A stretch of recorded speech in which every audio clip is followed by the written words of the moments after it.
Have you ever wondered? How could God use a soap maker to reach millions of people? How could something as simple as a bar of soap become part of the world's greatest mission? Every day you probably see the name Colgate in your bathroom, on a toothpaste tube, or a bar of soap.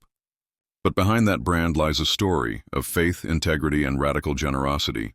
This is the story of William Colgate, an ordinary man with an extraordinary faith. William was born in 1783 in England. His father, Robert, was a humble soap maker and a devout Christian who stood firm in his faith.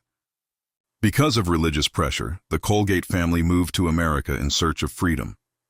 They weren't wealthy. In fact, they barely had anything.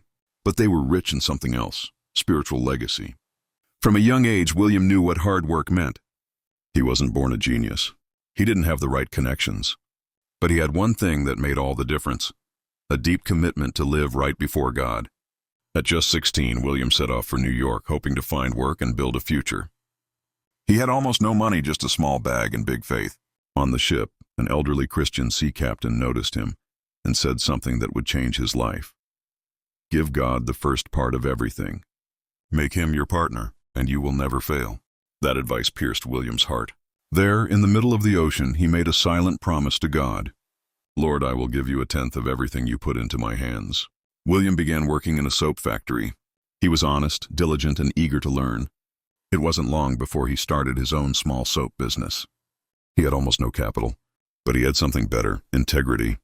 He never cheated his customers. He never cut corners. He refused to compromise.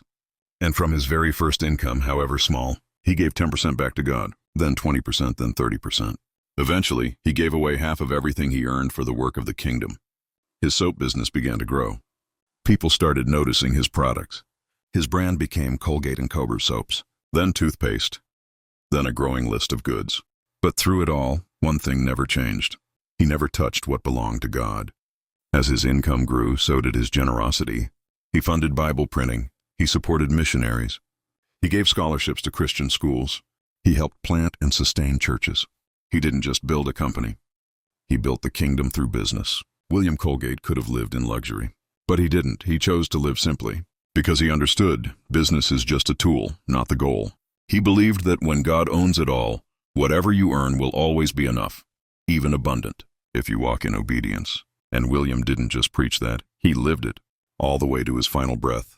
Even after his death, his descendants continued the legacy. Colgate & Co. became a global company. But more importantly, his spiritual impact still echoes today. His story reminds us, you don't need to be famous to be faithful. And if you're faithful, God might just make you unforgettable. We live in a world that runs after money, fame, and more. But William Colgate's life whispers something different. God can use anyone, even a soap maker. If the heart is pure, faithfulness in small things opens the door to big blessings. Giving isn't about how much, it's about the heart behind it. Business isn't just about profit. It can become your calling. William didn't chase after a great name, but his name became great because he chased after God. So let me ask you, what are you offering to God today? Could your business, your career, your talent be part of something eternal? If you believe that faith and business can walk hand in hand, share this story. Pass it on, because someone else needs to know. God still partners with the faithful.